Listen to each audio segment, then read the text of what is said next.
Hello. Welcome back again. So, this is the part 4 of my reaction video to Swoop's new documentary with Joshua, Colleen Ballinger's ex-husband. Something exciting happens between video 3 and 4. I actually checked and someone subscribed. They liked and subscribed. So thank you, kind YouTuber, whoever you are. I know uh, the videos are kind of a mess right now because, again, like I said, I made a huge mistake in deciding to do a reaction video, my first reactions to a 3.5 hour documentary. It was a mistake, but I said I was going to do it, so I'm going to keep powering through. I feel like this is going to take me all day, if not even into the next day, too. But I'm going to keep going with it. Thank you again to whoever liked and subscribed. I do plan on having much shorter material in the future, hopefully better material, and just a combination of a lot of different material, really. I mean, I want to try to get into some humor and watch some like drama, just all different things, some music. I think that'll be interesting to do. And something else happened between video 3 and 4. I found Mr. Munchkin. He decided to stop by and pay us a visit. He's really sleepy right now, though, so I'm not sure how long he's gonna stay. But if you hear the little bell chiming, that's Mr. Munchkin. His little bell. Wanna say hi? Wanna say hi? No, he just wants to smell the microphone. Okay. Well, again, I forgot too, because I keep waiting for some big ball to drop, and I'm kind of feeling like I kept feeling like, okay, Josh said what he needed to say about Colleen, so maybe they could just kind of like wrap this up. But I forgot. Like he still has to get to the whole part about saying what he felt about Johnny Silvestri. So I mean, we still have all that trauma to go through. So again, without further ado, let's get into part 4 of me reacting to Swoop's documentary video. Here we go. Who have spoken to me off the record have expressed it. Bella, who anonymously spoke against John Silvestri in part 3 and has recently come forward publicly on Twitter, also has expressed fear throughout this. And now here we have Joshua David Evans. And one thing all of those people have in common is being afraid. And that fear directly relates back to the power of Colleen Ballinger. She'll say I'm lying. She'll say it's not true. And somehow that'll get around to the certain type of people that will then come after me again. So I want to be honest with you and answer your questions, but I also want to make a point that I'm freaking terrified that I just said that stuff. Do you feel like you might in some way still be under her spell, so to speak? Oh, I'm not under her spell, but I do feel like I am still within the bounds of her control. That spell wore off, and I now absolutely see what role I played in it. Like, it also says a lot about who I am as a person to welcome that into my life year after year after year, where if anyone came to me and said, I'm dealing with this in my relationship, what should I do? My advice would have always been, get the hell out. What are you doing? But I didn't do that for myself. So no, I'm not under a spell, but I do still to this day feel like she has control of the narrative. She has control of what happens to me. And I mean, she does in a little bit. Well, she did, with all her fans and everything else. She did have like a huge influence whether people could come after Joshua online or not. So, I mean, that would kind of stink because he wants to like, move on from this relationship. But at the same time, if he does go on, he's a performer. So if he were to go on and make more YouTube clips or another YouTube channel, she could easily like send her fans after him, to send him hate there. So I guess that would just kind of really be hard to move on from, I guess. really don't know how to get away from it other than what I've done with my life now, which is peace out and get away from having other people be a part of my life in that way. I'm very closed off. I don't trust people. I never used to be that guy. I was always the almost like the golden retriever in the room. It's always like, so everything's good. Cool. I know that you beat me yesterday, but I'm going to come love on me today. That is just really sad that he just compared himself to a golden retriever who gets beaten and is still going to come back to you the next day. Wow. Not saying that she beat on me. Mm. I mean, there were times that she definitely smacked me around, but not like we were fighting and she smacked me. I'm not saying that. Well, I'm You gonna. just shifted on that one. I'm gonna ask. Was Yeah. she physically? We would never get into an altercation where she would smack me or anything like that.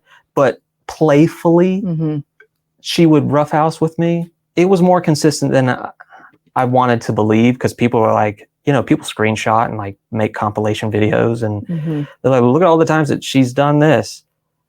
On the honeymoon, she sprayed sunscreen in his eyes, and look at this where she smacked his chest really hard, or look at this where it's very known in our relationship that I didn't want her like touching my butt all the time, especially out in public. I'm insecure. I was always uncomfortable having any attention put near there, and she would always try to like mess with me back there, and that's playful, but she also knew that it made me really uncomfortable.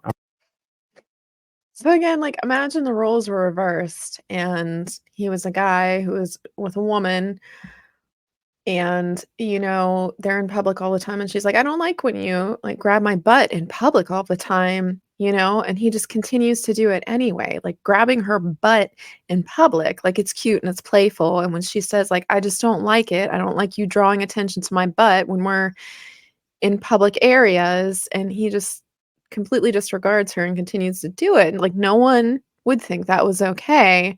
And again, just because she says she's joking, like, saying you're joking isn't a right to completely disregard somebody else's boundaries, and it's just a way for people to do what they want to do and to be like, well, I'm joking. And then if the other person gets mad, they're like, oh, well, you're just a prude, you know what I mean? Or you're just taking things too seriously. It's gaslighting. I just don't know. And I don't understand this whole, like, we're joking around, so you're like smacking me. I mean, I guess the other, oh, excuse me, I don't know what that was, frog. I guess if the other person's like doing it too, and that's your relationship, you're just kind of like, slapstick comedy like that. But like, if the other person doesn't like it, it just seems like a way to hit the person and be like, haha, I'm just joking. It doesn't seem like she likes him all that much anyway. You know what I mean? So the one time she is showing him attention and affection is when she's disregarding his wishes and grabbing his butt. Then she can be affectionate, but she won't call him on the phone or send him texts. That's weird.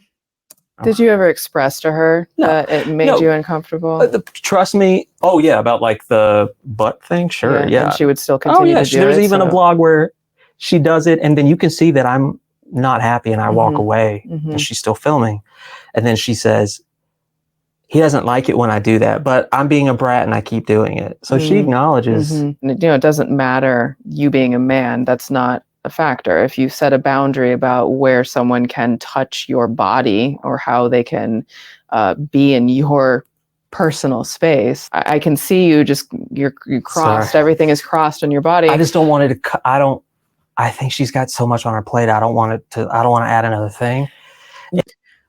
What? She has so much on her plate. You don't want to add another thing. She has accountability on her plate. People came forward with the truth. It wasn't even him. Other people came out with the truth because he was afraid to speak up for himself for years. And even now that he has the chance to speak up for himself, he's still afraid to speak up for himself, or he's still concerned about her and doesn't want to like pile on top of everyone else who's coming down on her. But he's not. He's just telling the truth. And if the truth happens to hurt her, then maybe that's something that she needs to think about. Again, too, I mean, maybe he's concerned about like her mental health, which I understand that. And that's, noble as well, but he's still allowed to tell his truth. I mean, I do think, for her, it sounds like she would probably be going through a major mental health crisis. But but I would hope that she would be getting treatment to work through that, and the appropriate treatment, especially because she has money. She should have good health care, or she should even be able to pay out of pocket if she needs to see good mental health care providers. So like, let's hope she's getting that.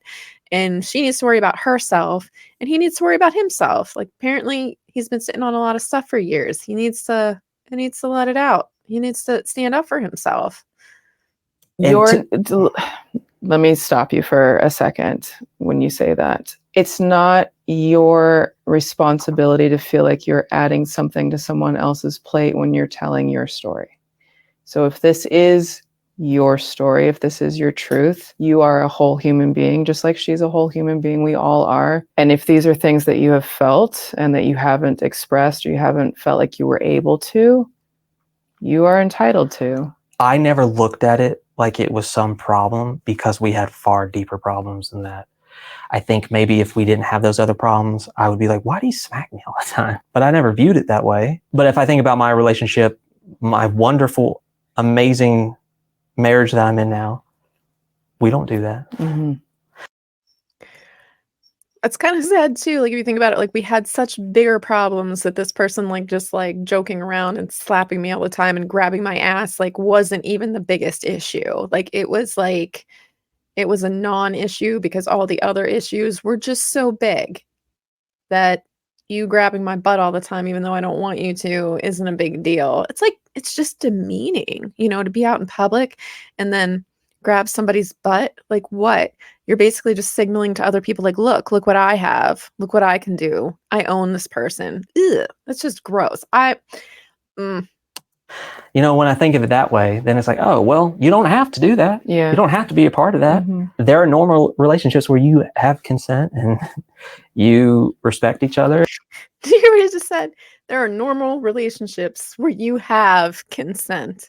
What is that? What is that? No, poor guy. And you know what's too far and what's just playing. And Mm-hmm. and that dynamic does not exist in my marriage with Pamela. Vaping was just constantly veering me Oh, towards commercials, destruction. It affected my schoolwork, My The will to be commercials healthy. bother you. my You can self-worth. like and I was so subscribe. addicted. It for took premium. control of me. It leaves you with nothing. I know nobody's watching. About Pamela. I want to take a moment to acknowledge someone who is deeply affected by this story, but is often left out when it comes to discussing who this all impacts, and that person is Pamela. Pamela is Joshua's current wife. They've known each other for decades and have Aw, they're a really cute couple. been married since 2018, and it is Pamela who witnessed and stood by Joshua during some of the darkest moments in his life. By her own words, it was Pamela who stepped in to be a source of strength for their family. Pamela who would put her hand on his chest while he slept day in and day out to make sure he was breathing, and Pamela who stood by him when he chose to face his participation in this story. Like Joshua before, Pamela has also been relegated to the shadows in conversations about her more famous spouse, often referred to as just the other woman or the new wife. It's not uncommon to see hurtful comments made about her whenever Joshua would speak up, with parts of the fandom putting words in Pamela's mouth because she has never spoken out publicly. That is, until today. Now, Pamela and I spoke on the phone for about an hour. She is her own person who I believe is often disregarded in this story and has asked to speak with me in her search for peace. Now, I'm going to be real. It was a very emotional call. Pamela shared a lot of tears, a lot of concerns, but most of all, compassion. Through all of the fear and pain that Pamela has experienced over the years, I was taken aback by the profound level of empathy that she had for everyone involved and her desire for healing. And a couple of days after our call, Pamela decided that she wanted to share a statement with me, which I would like to read in full for all of you now. Quote, "At the core of my heart is a desire for people to have peace and for everyone to live from a place of humanity and kindness. You never really know what a person is going through and the profound effects your words and actions can have on them and their lives and the people close to them. There are so many things I could say and have wanted to say throughout the years and even recently. I have chosen to keep things things close and focus on taking care of and protecting our family, our little safe bubble, and our mental health. I love Joshua with all of my heart, and I am so grateful for and admire how hard he has worked to overcome some very heavy and dark times, choosing not only to live, but also to strive for peace and goodness, all while continuing to learn and grow in the midst of it all. My hope and wish for my husband, myself, our family, and everyone involved is for peace, healing, and to be able to close this chapter, move forward, and be good to one another. Regardless of what your opinion might be on the people directly involved in this story, I think it's important we always try to remember that these stories have far-reaching effects that impact more than just the central people involved, and that just because Pamela has been quiet until now does not mean she's not affected. Pamela is deserving of a safe space and healing, just like all of the others who have been hurt, and I hope that we can all extend her the same compassion as she is. So Pamela, I just wanted to thank you for sharing your words with us, even when you did not have to. I know that this has been a very stressful time for you, and I just hope that everyone shows her the kindness that she deserves. And now the moment that many people have been waiting for, the questions that we asked Joshua about Colleen's alleged toilet cleaner, Corey DeSoto. Because in case you didn't know, Colleen Ballinger's best friend in the world. Okay, since I have not been along for the whole history of this, Corey DeSoto is her toilet cleaner? Is that what his role was? Was she just being snarky there, or is that literally he cleans her toilets and that's how he knows Colleen? All right. Okay. This is going to be interesting for me because this is stuff that I haven't seen. Is a man who is also her assistant, somebody she has called her soulmate, who has lived with Colleen at her house over the course of 2 marriages now. Now, Corey has his own allegations, which are a story for another day, but I was curious about what life for Joshua was like with Colleen's real number one, Corey DeSoto. What was life like with Corey DeSoto? It was hard because I never felt like I had a marriage or a relationship. I felt like I was a part of something plus him, and I was there too. This man lived with them while they were married, and now he still lives with Colleen and her new husband. Is that right? That's interesting. Everywhere I look, there he is. I wake up in the morning, there he is. I go to bed at night, he's going into his room. She had made a post on Instagram and she said that, this is my soulmate. And I remember looking at that and being like, well, I would never say that about anybody other than my person. Do you think that was directed at you in any way? I think she always knew what she was doing. And then she played this kind of like naive, what? That made you upset? Oh, I would never think that. And it's like, but the word soulmate is a pretty big word to say to somebody. You just got married and your soulmate is Corey DeSoto. Yeah, I don't think that would go over too well with me. I would like to think I'm a very reasonable person, but the fact of the matter is when it comes down to it, I can be a jealous person. So if I was sitting there with my boyfriend, and especially, if he had a girlfriend there who was living with us, like not a girlfriend, but a girl who was a friend living with us, and he said, yeah, this is my soulmate. Even if they were just completely platonic, I'd be like, well, it's, what am I doing here? I don't think that would go over well at all. And now for the part of the interview where I hold true to my word that in exchange for hearing him out on his painful experiences, I would make Joshua hear me out on all the things that he has verifiably done wrong. This is the part where I ask Joshua directly to take accountability for his actions. I feel like Josh is going to take accountability for his actions. I feel like that's all he's done. I feel like people thought he was a groomer and potentially a pedophile because he was apologizing, because he did feel bad, because he tried to take accountability for everything. So I have to imagine that he's just going to go ahead and keep doing what he does and take accountability here. I have seen some comments saying how it is problematic to platform someone who admits to doing bad things. Why? Why is that problematic? The thing is, I think it would be problematic to ignore the people that this story directly affects. And each of them have expressed publicly or privately that they want to hear directly from the people who failed them and that they want them to take accountability. For whatever reason, Joshua is the only one who is even attempting to do this right now. He has said that doing this on his platform would be detrimental to his mental health. So I have to ask then, why not here? Why not now? I've sat for nearly 24 solid hours worth of interviews with Adam, Joshua, John, Becky, Oliver, Alex, Soph, Bella, and others, and it In a strange way, Becky reminds me of Timothy Chalamet. And I don't know what that means, but she just says Becky's beautiful. I mean, she's a beautiful young woman, but she also reminds me of Timothy Chalamet. I don't know if that's just me. It's just what I think.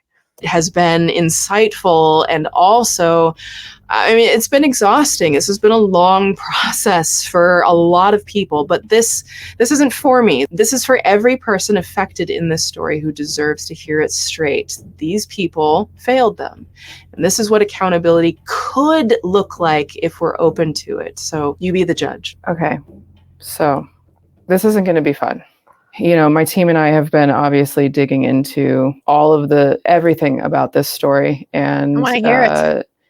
the Miranda Sings character, the content, what you have been involved in. You did say something to me off camera that was interesting to me in regards to talking about these more difficult topics where we're going to talk about accountability. And you had said that this is kind of the easiest thing for you to talk about. Mhm. And I'm curious what about this that we're going to get into is easier in your opinion?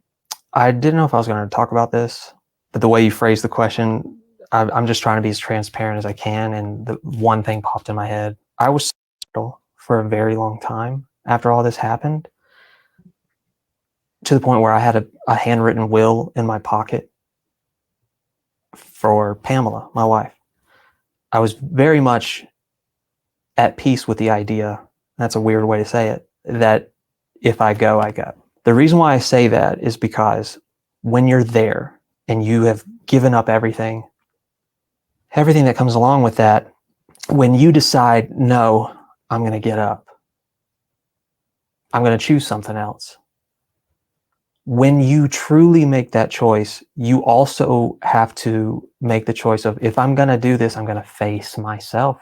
So if I'm going to face my demons, I have to face all of my demons, not just the ones I want to deal with that feel easy to deal with. I've done a lot of hard work on myself, and I'm very proud of that. And it took me years of work of becoming sober and dealing with any lies that I would perpetuate myself and isms I had within myself, excuses I would make. I had to face each one by one.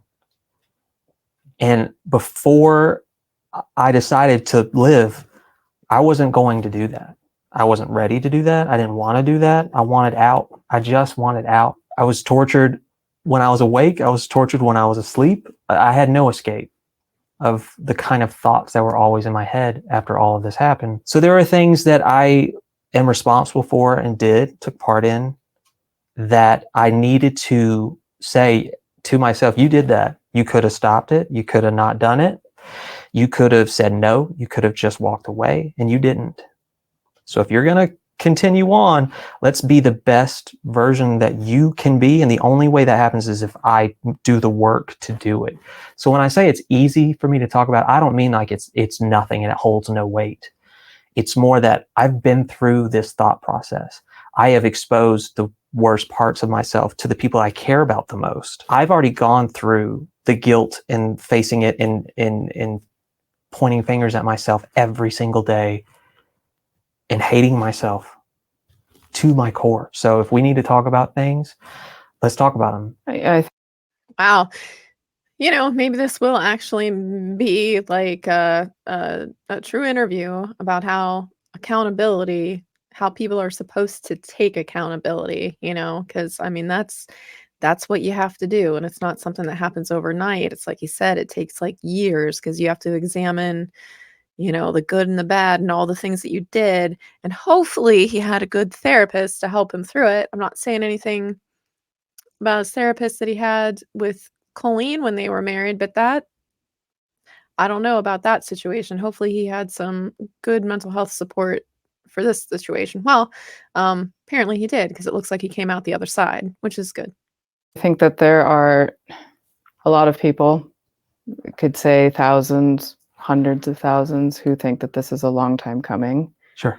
Very briefly before I do, you said one thing that I would like to ask you about. You said that you were tortured. Was that in reference to what you went through with Colleen? Yeah. Again, I'll talk about this. I saved myself for marriage and I gave it to her.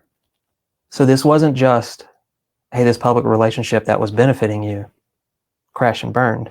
It was your whole life's goal and standards you set for yourself and gifts you thought you were saving meant nothing, meant absolutely nothing. You're a joke. I remember right when it happened and I took a month off from YouTube, I went home to Georgia to be surrounded by family. The first place I walked into, it was like an Applebee's. I sat down and TVs were playing. I look up and my face is on the screen. Well, this is like surreal. It's so bad for him. Like, I mean, did he just say he saved himself for marriage? Like, oh my gosh. Like, oh, I mean, that kind of adds a little bit extra of a layer to the whole situation. Yeah. Wow. And I felt so embarrassed. I felt so exposed. I had been used to people recognizing me, but now it's different. And so I can't go and have a meal without seeing it. Aren't you now the ex-husband? Aren't you that guy? What really happened? When my eyes were open, I was tortured. I couldn't go anywhere online without being told every day that I'm nothing, that I did deserve it. Everyone was just attacking me. And then when I would try to sleep, I would shut my eyes and it felt like 1,000 channels were going off in my mind. And every single channel was a channel designed to make me hate myself more. And I just felt no release. I felt no way of escaping any of it. And that's when drinking became a whole different thing for me. It became the only thing that chilled my mind out enough. And it was okay and manageable at first. But then it took over and it became the thing that I needed. I needed that more than I needed anything else. There was no out for me. That's why eventually I started looking at alcohol as like, cool, if you take me out, at this point, I'm okay with it. Sounds like he just wanted to die anyway. And for him, alcoholism or drinking was, it was an escape for him that kept him from killing himself. He was self-medicating, just self-medicating. But geez, I mean, thankfully he didn't kill himself. So yes, I felt tortured. I was absolutely tortured. So. Well, I would like to revisit that, what you just shared a little bit later. Sure. And I appreciate you being open about that experience. Being able to discuss is not an easy thing to share. And I know that personally, how difficult that is and what a dark place that is. And it is a pit of hell that I would wish on no one. So yeah. I appreciate you opening up about that. I think it takes a lot. If someone hasn't experienced that darkness, it can be a little hard to understand just how severe those emotions are. But I appreciate you sharing that. Yeah. But in the same made him cry. breath, as you said, yeah, let's get to the nitty gritty. Now, much of Joshua's struggles with mental health and alcoholism is well documented after his divorce with Colleen Ballinger. He's made content dealing with it. He's tweeted about it. And if you're familiar with the content in part 3 of my docuseries, you know that it was sadly weaponized against him by people like Jonathan Silvestri. It's disgusting and should never happen regardless of the circumstances. But putting all of that aside, so to speak, even though everything is ultimately intertwined, it's time for accountability of Josh's own behavior over the years. Commercial. Again, like and subscribe. I'll gladly pay for premium. The accountability of Joshua David Evans. Just as you had experienced pain, there are things that you have done that has contributed to pain in others. It is important that we talk about this. Okay. I know that Miranda Sings content, the content was catered for 13 to 21-year-olds. You had said that in an interview clip.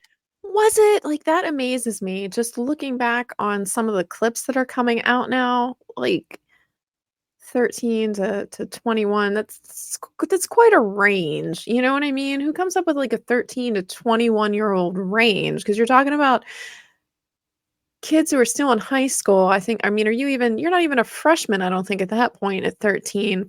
Freshman in high school, potentially still a grade schooler, versus people who are out of high school by a couple years and can go drinking and partying at frat clubs.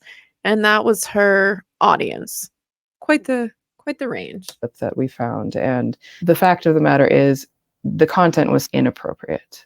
As it evolved almost top to bottom, that was just seemed like the constant underbelly to that content for reasons that even I'm still trying to understand why that would be the approach. So I am curious, and I think a lot of people would like to know what drew you to that content, and how did you get to a place where you felt that it was appropriate for you to participate? When I discovered her, before we had ever spoken, she probably had 2 or 3 videos out, period. That was it. They were not It's like me. There's hope what for they me. are now.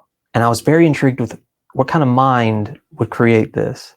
I was more intrigued with her than the character. I wanted to know her, because those original shows that she would do were for the audience was older. The audience was college and up, and the Broadway scene. That's where she started, and it was definitely like we were the youngest ones in the room for a lot of it. There was a lot of people in my program who were just had the characteristics of Miranda, the character that I do. Which are what? It's cocky? Cocky, and just, they talk like this. And just like, they just thought they were so good. And they would record themselves singing songs and post it online for everyone to see. And no bad comments. They only wanted good feedback. But then slowly it shifted, because her content started getting passed around to not just the theater community. It started becoming more mainstream. I would chime in every now and then at the beginning and say, are you sure you want to do that? Are you sure that's okay? You sure that's the kind of thing you want to post? Let me ask you though, let me jump in, because if you say, you were periodically, let's say, jumping in, kind of chiming in, are you sure you want to do this? Was that more so from the perspective of, is this a good PR move? It was very much kind of me going, is this where you want to take it? But then I also felt like I can't speak up, because of course I'm the one with the problem. I'm the one with an issue with it. It doesn't ever go well when I speak out against certain things and choices. And so I became very complicit. Very complicit. It got worse and worse and worse. The uncle jokes kept happening. I kept going to shows as just her partner, not even in the show. And I would see the audience change and get younger and younger and younger. That is so weird to me. I don't understand why teenagers liked the content so much. And when you're in it and you're living in it every day, and she's filming every day around you, I'm not saying this is okay, but you become numb to it in a way. And she asked me to be involved in certain videos, and I said yes. And I'll be honest with you, the reason I said yes was because I knew if I appeared in videos, it would help me too. It would expose me to a bigger audience, which means maybe I can do YouTube full time. So if you're saying that you knew, okay, this is getting bad, this is escalated beyond anything that you ever thought it would, and you're saying, I would never do something like that, but then you do, and you start to participate. Right. And then you say, you participated in this, you start making those bad things that I would never do. What I'm hearing is that you were willing to create this inappropriate content for views. I was willing to participate in things that were inappropriate because it was going to benefit me. It's going to benefit me professionally and financially. Did it occur to you at the time when you're like, I would never do that, but now I'm doing it because I'm getting the views? Did you have pause and think, holy shit, this is also really awful? I did have a lot of pause, and I was a coward, and I gave up trying to interject, and then I fully embraced it for myself. Was I writing the content? No. Was I suggesting the content? No.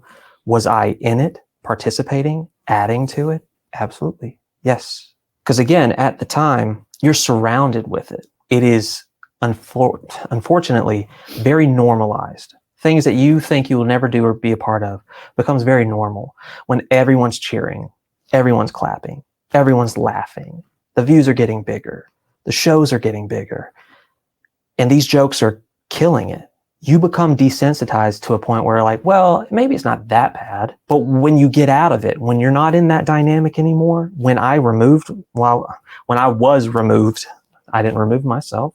Do you think you would have removed yourself at some point, or you would have just continued to do that content? Absolutely. And I'm curious because, you know, we're talking kind of, there's these parallels, right? You know, you're participating in the content, but you were also participating just on a no cameras around life happening.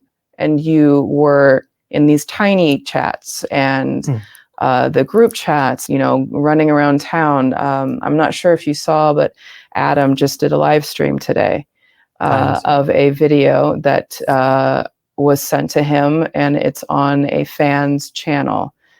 They had done a vlog video with you and Colleen, and London. It looks to be in Europe.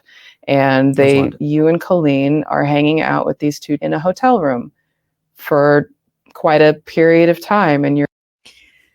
Ooh, where's this going? Because I didn't see this either, and I've been keeping up on the Adam McIntyre videos, but I hadn't seen anything about this. This is interesting. You're at a restaurant together, but you were alone in a hotel room with them, and then they looked like they were maybe backstage or they were attending a show that happened in that same trip. And, you know, in certain degrees, I hear what you're saying when you're talking about, okay, things kind of spiraled, they escalated with the content.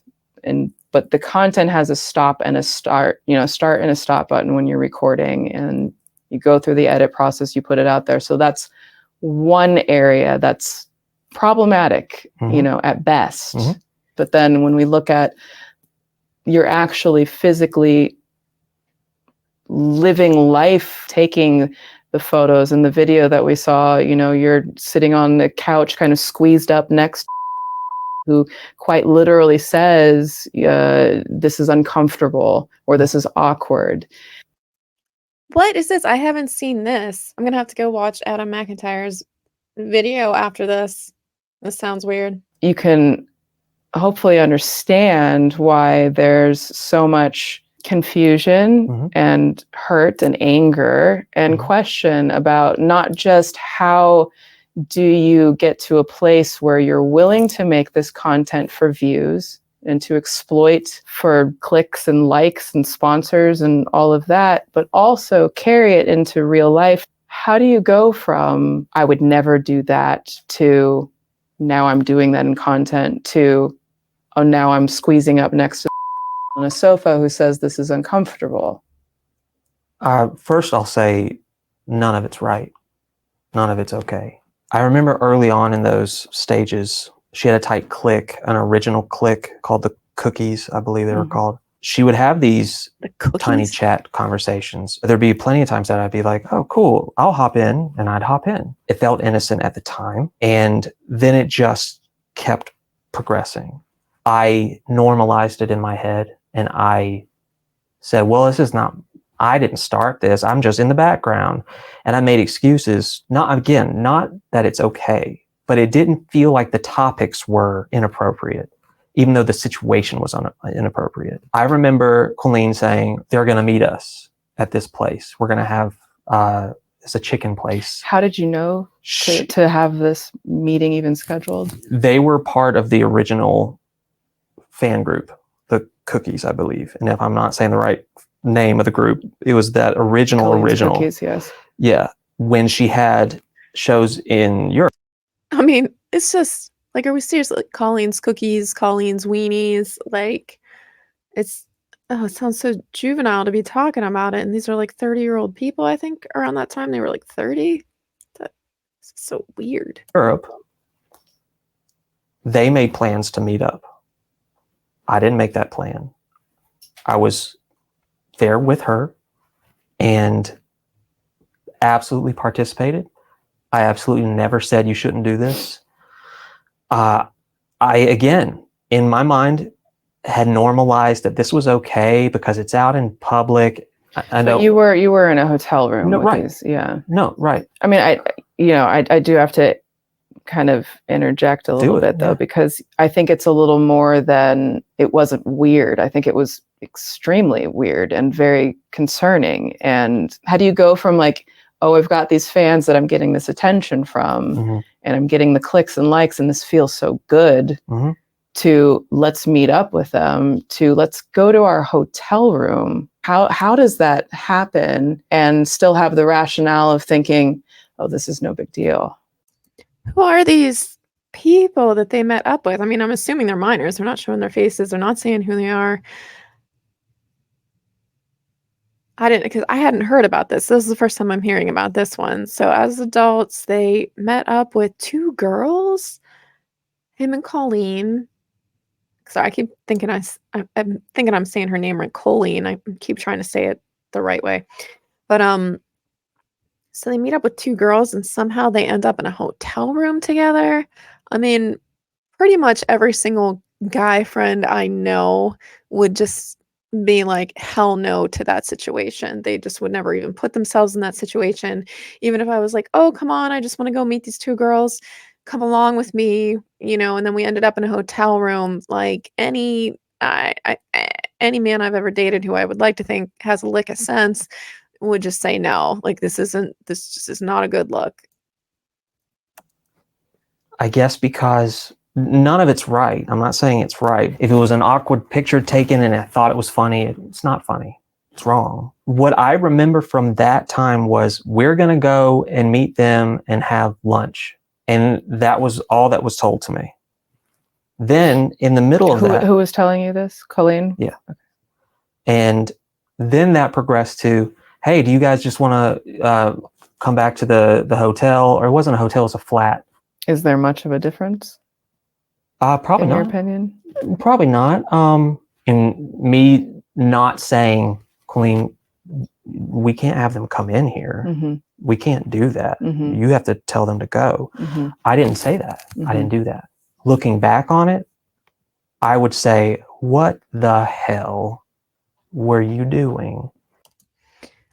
I do think it sounds a little bit different if you're like, oh, we were staying somewhere, we met these two girls, we had them come back to our flat, as opposed to like, if you're going to say we met these two girls, we went to like a Motel 6. Sorry, not to... Motel 6 is a very fine establishment. I just mean, we're going to go back to a motel. Not Motel 6, but a motel. There's a little bit different of a connotation. Trying to think, like, if I'm inviting someone back to my house versus inviting someone to a motel, I mean, it does sound a little bit different, but at the same time, like, they're minors. So regardless if you're hanging out in a living room or something that's specifically a bedroom, like more of a motel situation, still not okay. But if you're somewhere where maybe there's like an actual living room, I could see maybe someone might think like, oh, well, we were just hanging out in the living room. And it's just like, well, yeah, but there was like a bed 5 feet away. So that's the difference. And you're with minors. So, I mean, it kind of makes a difference, but not really. There were a lot of times that I should have just put my foot down and said no. But I, again, pushed that all down and normalized it for myself and made decisions that when I look back on them, I am appalled at things that I didn't stand up to and didn't choose to see a bigger picture there. There are things that are far more important that I just did not look at in the way that I should have been. I regret those choices.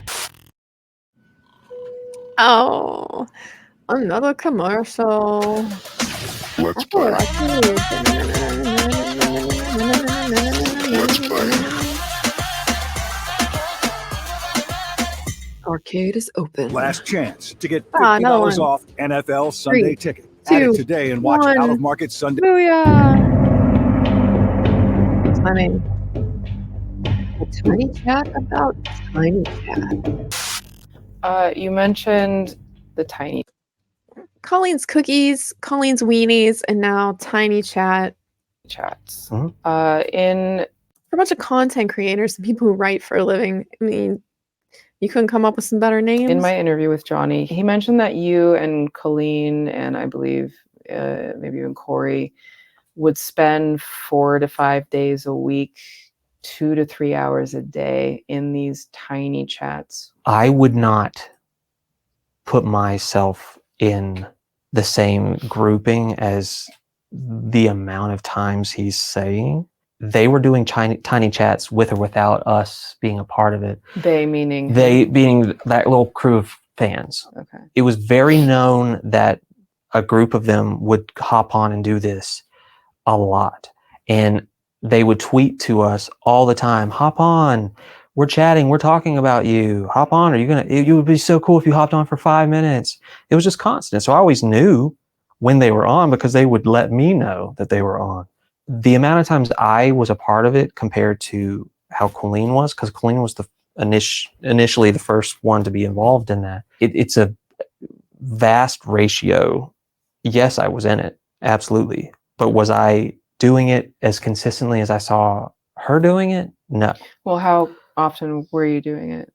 When I look back on that time, I would say I participated in 5 to 10 amounts, 5 to 10 times.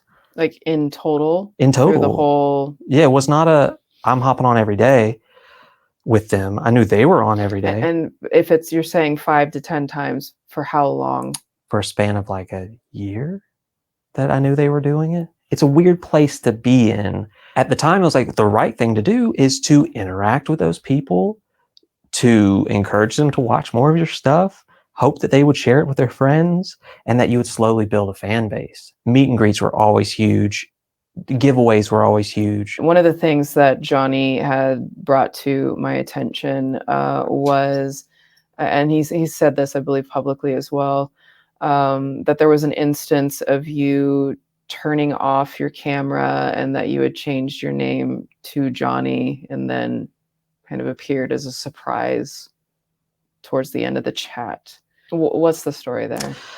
This was during the time where every night I was getting, we're on chat. I think, and they would say, I think Josh is in the chat.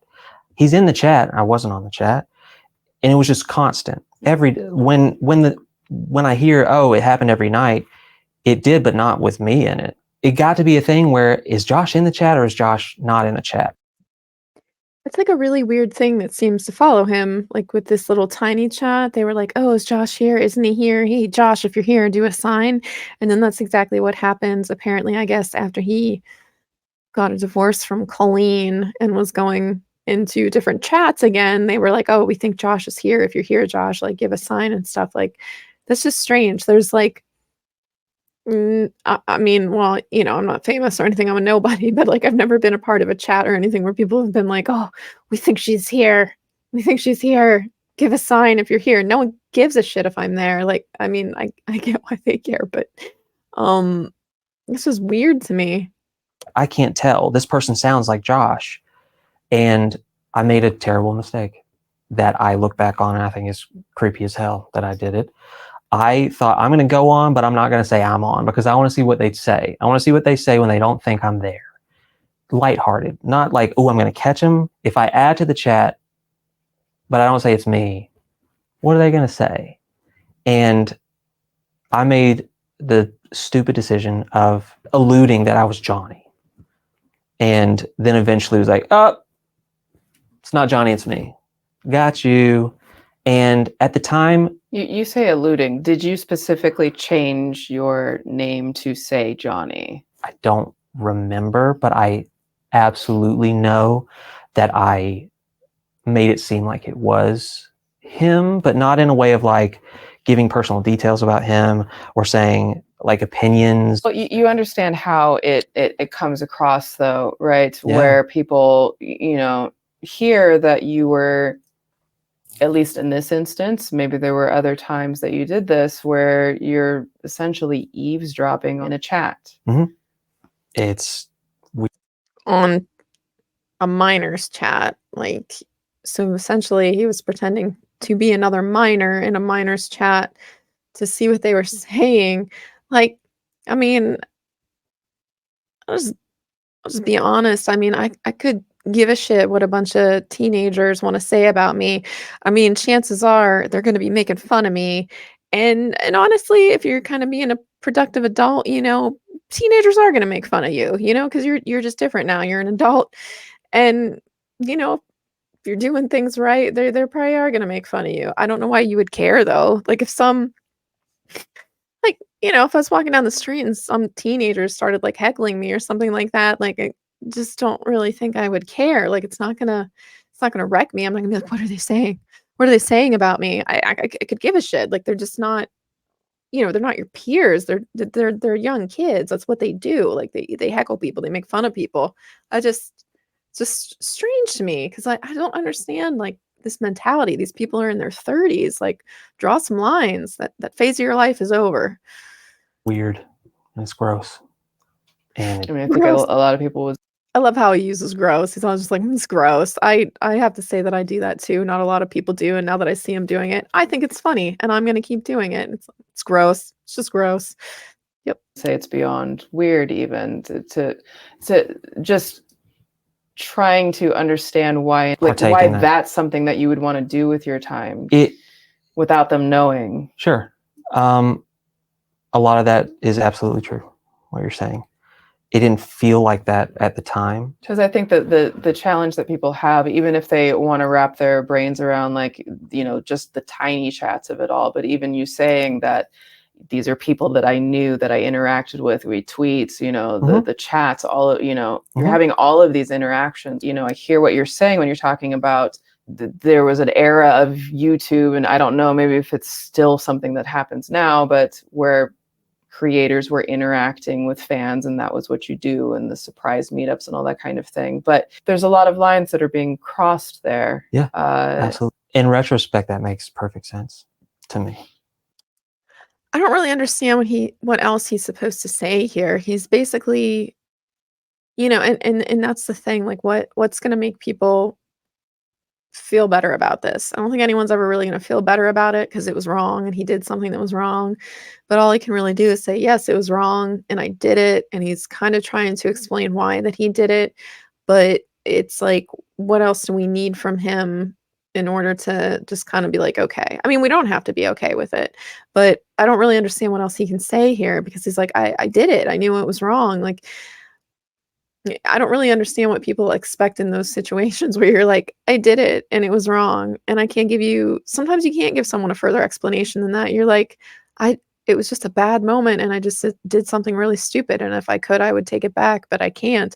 Sometimes that's all you can say. And then apologize to the people. Maybe if he apologized to the people in the tiny chats, maybe that would make a difference. But it seems like he's moved on from it now too. So I don't see what else he can do. He's already changed. He's already a different person from what he's saying, So what else can he say here?